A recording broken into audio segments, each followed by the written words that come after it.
What's up, everybody, and welcome back to another math puzzle. In this one, the question is as follows. Find the area of the blue rectangle. So just a quick note, we've got some triangles here, and this means that that is a right angle. So these are two right triangles. Hit that pause button and see if you can figure it out. When you're ready, hit play, and I'll give you the explanation.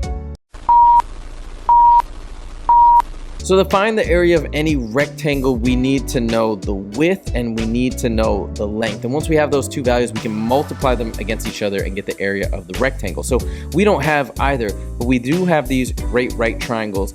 And there's a really awesome theorem that is super important in math, which is called Pythagorean's theorem. And that theorem says to find the hypotenuse of a right triangle, we take the square of one of the legs, the square of the other legs, add them together, and that equals the hypotenuse squared. So check this out. For this smaller triangle, we can find the length of the hypotenuse by doing 3 squared plus 4 squared. And the order doesn't matter, right? We're just adding 3 squared plus 4 squared equals that third side squared. 3 squared is, of course, 9. 4 squared, 4 times 4 is 16, and that equals c squared. Add them together, and we get c squared equals 25. So what squared is 25? That is 5. So this side here is 5, which means the width, and again, arbitrary to call this width or length. I just did it arbitrarily, but let's say here the width is then going to be 5. Now to find the length, we're going to use this right triangle. That can be my A, that can be my B, and let's go. So we got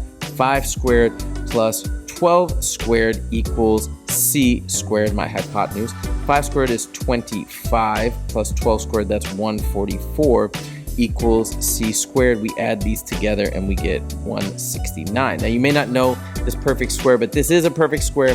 So what times itself is 169? What squared is 169? That is 13. So again, we're in centimeters. So let's say 13 centimeters, a width of 5 centimeters.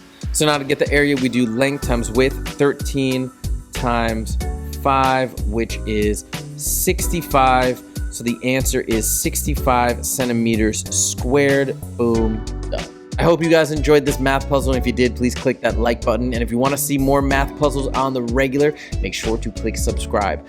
Thank you guys so much for joining. See you next video. Take it easy.